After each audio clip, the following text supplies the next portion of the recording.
Basic computer কোর্সের দ্বিতীয় পর্বে আপনাকে স্বাগতম।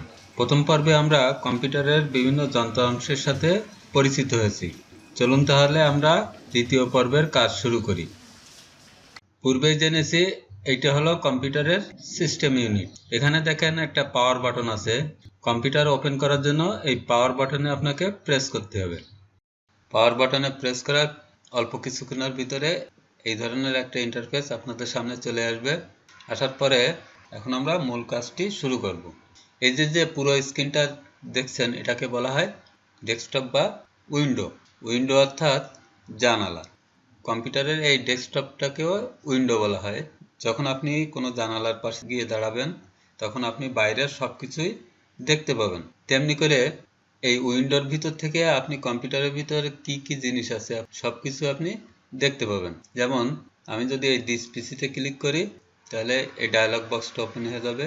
এখানে আপনার কম্পিউটারে হার্ড ডিস্কে কয়টা পার্ট আছে, আপনার ডেস্কটপের ভিতরে কি আছে, আপনি এখান থেকেই সব কিছুই দেখতে পাবেন। মনে করেন আমার ই ড্রাইভে কি কি আছে, আমি এখান থেকে মাউস স্ক্রল করে আমি দেখতে পাবো। এইভাবে আমরা কম্পিউটারে উইন্ডোর ভিতর থেকে সব কাজই করতে পারবো। কোনো অ্যাপ্লিকেশনে কাজ করা, যা করি না কেন সব এখান থেকে করতে পারবো। এখন এখানে দেখেন আমি মাউস যখন নড়াচড়া করব, এই একটা অ্যারোর মতো একটা জিনিস নড়াচড়া করছে, এটাকে বলা হয় মাউস পয়েন্টার বা কার্সর। প্রথম আপনাদের এই যে মাউস নাড়াচাড়া করতে একটু সমস্যা হবে। তারপরে আপনারা যখন মাউস ভালোভাবে নড়াচড়া করবেন, তখন আপনাদের আর কোনো সমস্যা হবে না। এই মাউস পয়েন্টার দিয়ে আমরা কম্পিউটারকে কাজের নির্দেশ দিয়ে থাকি। যেমন ধরেন আমি এই ফোল্ডারটা ওপেন করব, তখন আমি এখানে একটা ক্লিক করব। ক্লিক করার পরে এখানে যদি আমি ডবল ক্লিক করি, তাহলে আমার এই ফোল্ডারটা ওপেন হয়ে গেল। আবার অন্যভাবেও আমি এই ফোল্ডারটা ওপেন করতে পারি। এখানে মাউস পয়েন্টারটা নিয়ে আসার পরে আমি মাউসের ডান বাটন ক্লিক করব। ক্লিক করার পরে এখানে দেখেন ওপেন চলে আসছে। আমি এটা ক্লিক করলে আমার এই ফোল্ডারটা ওপেন হয়ে যাবে। আমি মাউস যেভাবে নাড়াবো সেভাবে নড়াচড়া করবে। এবার এখানে এই স্ক্রিনের বাম পাশে যে জিনিসগুলো দেখছেন, এগুলোকে বলা হয় আইকন। এখানে কিছু সিস্টেম আইকন আছে এবং কিছু অ্যাপ্লিকেশন আইকন আছে। যেমন সিস্টেম আইকন হলো এই দিস পিসি, রিসাইকেল বিন, এগুলো হলো সিস্টেম আইকন। আর বাকি এগুলো হলো অ্যাপ্লিকেশন আইকন। আপনি যখন কম্পিউটারে কোনো অ্যাপ্লিকেশন বা সফটওয়্যার ইনস্টল করবেন, তখন একটা করে আইকন আপনার এই ডেস্কটপে চলে আসবে। যেমন আমার এই যে ক্রোম ব্রাউজার, আমার কম্পিউটারে যখন আমি এই ক্রোম ব্রাউজার ইনস্টল করেছি, তখন এখানে একটা আইকন তৈরি হয়ে গেছে। এখানে দেখেন এই ক্যামটাসিয়া, এটা আমার হলো ভিডিও এডিটিং সফটওয়্যার। আমি যখন এটা ইনস্টল করেছি, তখন একটা আইকন আমার এখানে চলে আসছে। এই আইকনগুলো আপনি আবার সাজায় বিভিন্ন জায়গায় রাখতে পারেন। এখন যদি আমি এই আইকনটা এইখানে নিয়ে যেতে চাই, তাহলে দেখেন এই আইকনটা ইচ্ছা মতো আমি নাড়াতে পারছি না, আমার পছন্দ মতো জায়গায় রাখতে পারছি না। সেক্ষেত্রে আপনি মাউসের ডান বাটন ক্লিক করার পরে এখানে দেখেন ভিউ আছে। এই ভিউতে ক্লিক করলে এখানে দেখেন অটো অ্যারেঞ্জ আইকন, এটা টিক চিহ্ন আছে। এই জন্য কম্পিউটার তার আইকনগুলো অটোভাবে অ্যারেঞ্জ করে রাখছে। আমি এই টিকটা যদি তুলে দেই, তখন আমি মনে করেন এই ক্রোম ব্রাউজারের এই আইকনটা আমি এই সাইডে রাখবো, আবার এই অডাসিটি আছে এটা এইখানে রাখবো, আবার এই ক্যামটাসিয়া এইখানে রাখবো, আবার মনে করেন আমি এই ফোল্ডারটা এই নিচে এই কর্নারে রাখবো। এভাবে আমার ইচ্ছা মতো আমি আইকনগুলো সাজায় রাখতে পারি। আর যদি অটো অ্যারেঞ্জ দেওয়া থাকে, তাহলে কম্পিউটারও ও নিজের মতো করে আইকনগুলো সাজায় রাখবে। আবার যদি আমি অটো করে রাখতে চাই, তাহলে মাউসের ডান বাটন ক্লিক করব।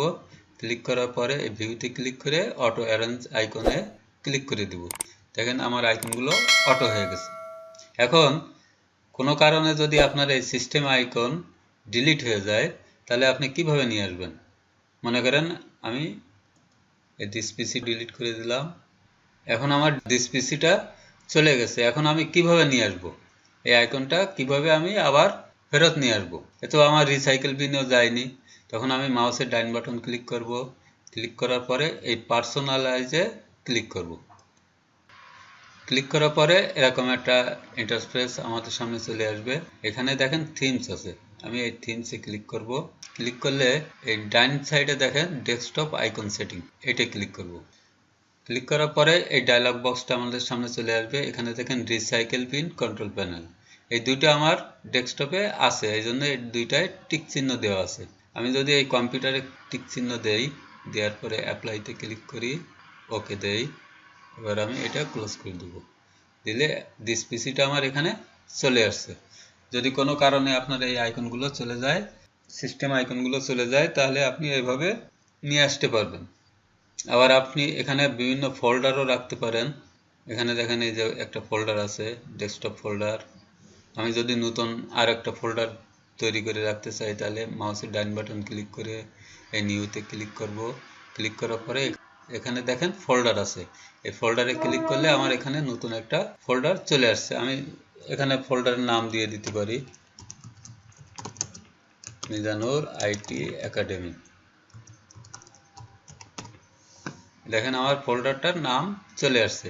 আমি এটা ডবল ক্লিক করলে আমার এই ফোল্ডারটা ওপেন হয়ে যাবে। আমি এখানে ছবি, গান রাখতে পারবো। আবার এখানে বিভিন্ন ফাইলও আপনি সেভ করে রাখতে পারবেন। এখন আমরা দেখব কম্পিউটার কিভাবে রিফ্রেশ করতে হয়। আপনি কম্পিউটার অনেকক্ষণ কাজ করছেন, এটা স্লো হয়ে গেছে, তখন আপনার কম্পিউটার রিফ্রেশ করার প্রয়োজন পড়ে। সেক্ষেত্রে আপনি মাউসের ডান বাটন ক্লিক করবেন। ক্লিক করার পরে এখানে দেখেন রিফ্রেশ আছে, এই রিফ্রেশে ক্লিক করে দেব। দিলে আমার কম্পিউটারটা রিফ্রেশ হবে। এটা আপনাকে বারবার করতে হবে। মাউসের ডান বাটন ক্লিক করব, এই রিফ্রেশ, মাউসের ডান বাটন ক্লিক করব, এই রিফ্রেশ, মাউসের ডান বাটন ক্লিক করব, রিফ্রেশ। তাহলে আপনার কম্পিউটারটা অনেকটা রিফ্রেশ হয়ে যাবে, আবার পূর্বের অবস্থায় চলে আসবে। তাহলে মাউসের ডান বাটন ক্লিক করে এই রিফ্রেশে ক্লিক করলে আমার কম্পিউটারটা রিফ্রেশ হয়ে যাবে। আর আপনার এই নিচে দেখেন একটা বার আছে, এটাকে বলা হয় টাস্ক বার। পরবর্তী ভিডিওতে আমরা এই টাস্ক বার নিয়ে বিস্তারিত আলোচনা করব। এবার আমরা দেখব কম্পিউটার কিভাবে অফ করতে হয়। প্রথমে তো আমরা কম্পিউটার অন করলাম, এবার আমরা দেখব কিভাবে কম্পিউটার অফ করতে হয়। কম্পিউটার সব সময় প্রপারলি অফ করতে হবে, নাহলে আপনার সফটওয়্যারে বা উইন্ডোজে বিভিন্ন সমস্যা দেখা দিতে পারে। সেই জন্য আপনি কম্পিউটারের সব কাজ শেষ হওয়ার পরে আপনার যতগুলো অ্যাপ্লিকেশন চালু থাকবে সবগুলো বন্ধ করার পরে কম্পিউটার আপনি প্রপারলি অফ করে দিবেন। পাওয়ার সুইচ প্রেস করে বা কম্পিউটারে ইলেকট্রিক সুইচ আছে সেইটা অফ করে আপনি কখনো কম্পিউটার অফ করবেন না। সব সময়ের জন্য আপনার কম্পিউটার আপনি প্রপারলি অফ করবেন, তাহলে আপনার কম্পিউটারে কোনো সমস্যা দেখা দিবে না। আমি স্টার্ট বাটনে ক্লিক করব। ক্লিক করার পরে এখানে দেখেন পাওয়ার আইকনের একটা চিহ্ন আছে। আমি মাউস পয়েন্টার এখানে নিয়ে আসলাম, নিয়ে আসার পরে এখানে দেখেন পাওয়ার লেখা আছে। আমি যদি এটা ক্লিক করি তাহলে এখানে তিনটে অপশন চলে আসছে, একটা হলো স্লিপ, একটা শাটডাউন, একটা হলো রিস্টার্ট। তো প্রথমে আছে স্লিপ। এই স্লিপে যখন ক্লিক করা হবে তখন আপনার কম্পিউটারটা ঘুমায়া যাবে। কম্পিউটার ভিতরে ভিতরে চালু থাকবে, কিন্তু ও কোনো কাজ করবে না। বাইরের থেকে বোঝা যাবে না যে কম্পিউটার চালু আছে। অল্প পাওয়ার ব্যবহার করে কম্পিউটারটা ভিতরে চালু থাকবে। আপনার যখন প্রয়োজন হবে কিবোর্ডে ইন্টারপ্রেস করতে পারেন, অথবা মাউসে যদি ডবল ক্লিক করেন, অথবা পাওয়ার সুইচে একবার প্রেস করেন, তাহলে আপনার কম্পিউটারটা আবার জেগে উঠবে। আপনার যে প্রোগ্রামগুলো চালু থাক না কেন, যে অ্যাপ্লিকেশনগুলো চালু থাকবে, সবগুলো আবার আগের মতো চলে আসবে। আপনাকে নতুন করে কিছু করতে হবে না। আর এখানে দেখেন শাটডাউন। শাটডাউনে আপনি যখন প্রেস করবেন তখন আপনার কম্পিউটারটা প্রপারলি বন্ধ হয়ে যাবে, তখন আর কম্পিউটার কাজ করবে না। আপনার যদি পরবর্তীতে কাজ করার প্রয়োজন হয় তখন আপনার আবার পাওয়ার সুইচ প্রেস করতে হবে। প্রেস করার পরে আবার নতুন করে কম্পিউটার ওপেন হবে। তাহলে কম্পিউটার প্রপারলি বন্ধ করার জন্য আপনাকে সব সময়ের জন্য এই শাটডাউনে ক্লিক করতে হবে। আর রিস্টার্ট, মনে করেন আপনি অনেক সময় কম্পিউটারে কাজ করছেন, কম্পিউটারটা অনেক স্লো কাজ করছে বা অনেক সমস্যা দেখা দিচ্ছে, হ্যাং হওয়ার মতো হচ্ছে, সেক্ষেত্রে আপনি কম্পিউটারটা পুনরায় রিস্টার্ট করে নিতে পারেন। সেক্ষেত্রে আপনি এই রিস্টার্টে ক্লিক করবেন। ক্লিক করার পরে আপনার কম্পিউটারটা বন্ধ হয়ে আবার পুনরায় অটোমেটিক চালু হয়ে যাবে। সেক্ষেত্রে আপনাকে পাওয়ার সুইচ অন করতে হবে না, কম্পিউটার ওর নিজের মতো করে ওপেন হয়ে যাবে। তাহলে প্রপারলি শাটডাউন করার জন্য আমি শাটডাউনে ক্লিক করব। আমি এখানে ক্লিক করতে পারছি না, কারণ আমার কম্পিউটার যদি বন্ধ হয়ে যায় আমার রেকর্ডিংটাও বন্ধ হয়ে যাবে। আর স্লিপ মোডে যদি ক্লিক করি তাহলে কম্পিউটারটা ঘুমায়া যাবে, কম্পিউটারটা ভিতরে ভিতরে চালু থাকবে, কিন্তু বাইরের থেকে বোঝা যাবে না।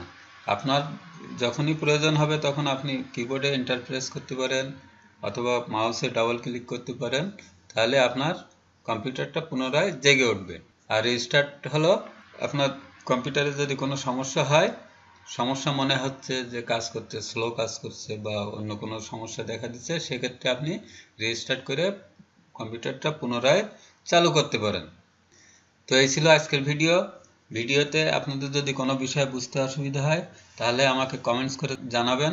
আমি প্রত্যেকটি কমেন্টসের উত্তর দেওয়ার চেষ্টা করব ইনশাআল্লাহ।